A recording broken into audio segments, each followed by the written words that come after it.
खुशबू recording studio नौतन। DJ हरिओम Basantpur, DJ हरिओम Basantpur, DJ हरिओम बसंतपुर। पिया पिया पिया सखी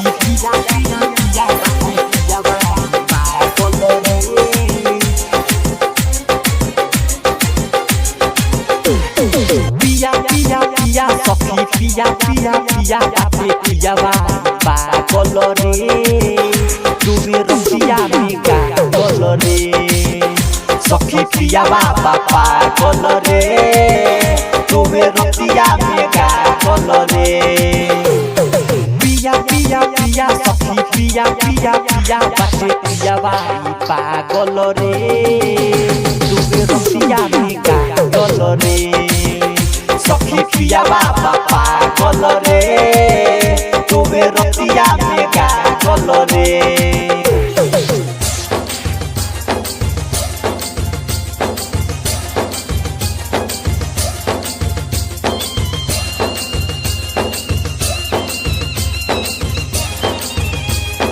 डीजे हरिओम बसंतपुर, डीजे हरिओम बसंतपुर, डीजे हरिओम बसंतपुर।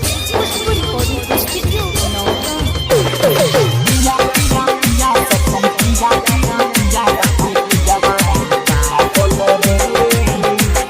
मिलल भातारे दांगादार देवेला गरमी के झार सजल सजावली बाबा देवेला सिजते बिगार ओहे बारू सुन फूल तनी हेले दना फूल बाजे देवेला झागर रे तुमे रसिया में गागल रे सखी भातारा पागल रे तुमे रसिया में गागल रे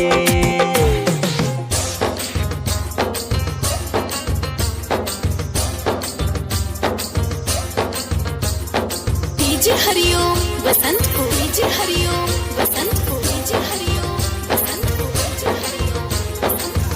खुशबू रिकॉर्डिंग स्टूडियो नौतन।